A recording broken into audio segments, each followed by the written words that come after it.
A moment of terror, 2 plane crashes, 2 young girls, and a fight for survival against impossible odds. We like to think there are limits to what humans can endure, that certain events like falling from the sky are simply beyond our capacity to survive. But then, something extraordinary happens. A story emerges that defies all logic and expectation. A story like that of the young girl on the Azerbaijan Airlines flight, plummeting towards the frozen earth. In 2024, the world watched in horror as a routine flight from Baku to Grozny ended in a fiery crash. A bird strike, a desperate struggle for control, and then the sickening crunch of metal against earth. But amidst the wreckage, a flicker of hope. An 11-year-old girl alive. Her survival, a testament to chance, luck, and perhaps something more profound. She wasn't alone in her defiance of fate. Decades earlier, a young Astrid Lopez cheated death in the skies over New York. Her plane, Avianca Flight 52, ran out of fuel and slammed into a hillside on Long Island. Astrid, just 17 at the time, was pulled from the wreckage, her body broken but her spirit unbroken. These are their stories. Stories of improbable survival, of resilience in the face of unimaginable trauma, and of the enduring power of the human spirit. A routine flight turns into a nightmare as a bird strike cripples a plane over Kazakhstan. December 25th, 2024, Christmas Day.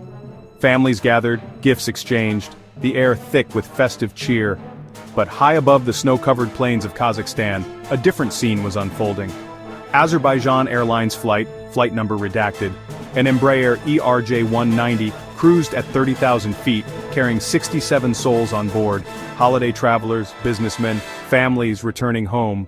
Among them, an 11-year-old girl, her face pressed against the window, perhaps dreaming of sugar plums and winter wonderlands. Then, without warning, the sky fell.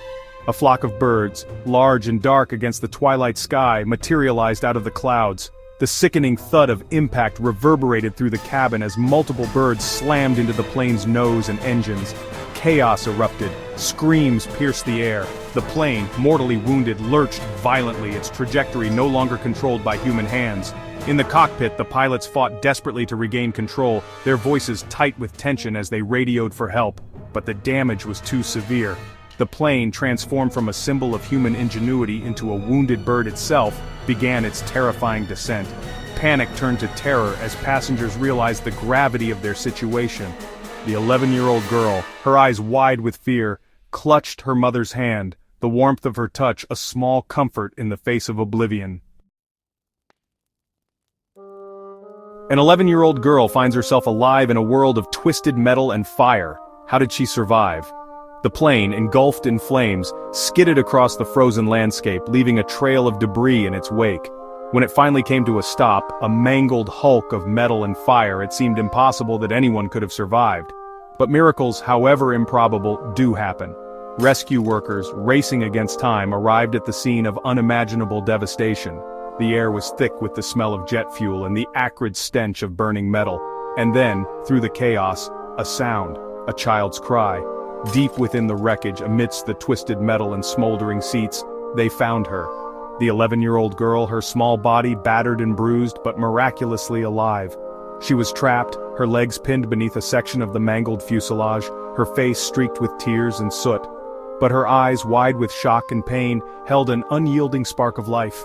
How she survived, no one could say for sure. Perhaps it was the way her seat cushioned her fall, or the heroic actions of a stranger who shielded her body with their own. Whatever the reason, fate, it seemed, had other plans for this young girl. As the rescuers worked tirelessly to free her, their hands moving with a desperate urgency, the little girl whispered a question, her voice barely audible above the roar of the flames. "Where's my mama?" Section 4. A Long Island Nightmare. Decades earlier, a different kind of disaster unfolded in the skies over New York City, January 25, 1990. A cold, dreary day in New York City. Avianca Flight 52, a Boeing 707 carrying 158 souls from Medellin, Colombia, prepared to land at JFK International Airport. On board, 17-year-old Astrid Lopez, her heart brimming with dreams of a new life in America. She and her family had fled their violence-torn homeland, seeking peace and opportunity in a new land. But their flight, delayed by weather and miscommunication, had become a nightmare. Circling for over an hour, critically low on fuel, The pilots of Flight 52 desperately pleaded for landing clearance.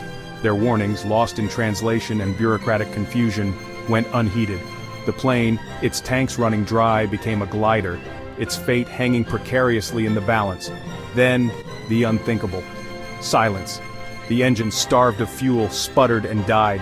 Terror gripped the cabin as the plane, transformed from a symbol of hope into a falling tomb, plunged towards the ground. Astrid, her hand tightly clasped in her mother's, closed her eyes, bracing for the inevitable. Section 5. Pulled from the depths of despair. Astrid Lopez should have died that day. But something miraculous happened. The plane, its wings shorn off by trees, slammed into a hillside in Cove Neck, Long Island, with bone-jarring force. The impact ripped the fuselage apart, scattering debris and bodies across the frozen landscape. Of the 158 passengers and crew on board, 73 perished that day. Astrid, her body broken in multiple places, lay amidst the wreckage, her lifeblood seeping into the frozen ground. Hours passed. The initial chaos of the crash gave way to a chilling silence, broken only by the moans of the injured and the frantic shouts of rescuers. As darkness descended, hope began to dwindle. Then, a glimmer amidst the despair. A paramedic, his headlamp cutting through the gloom, noticed a faint flicker of movement. It was Astrid. Her face, caked in blood and dirt, was barely recognizable. Her skull was fractured, her brain exposed. She was barely clinging to life, her pulse a faint thrum against the paramedic's gloved fingers. She had been mistaken for dead, her body covered with a sheet. But something, perhaps the faint glint of her dental braces, caught the paramedic's eye. It was a miracle.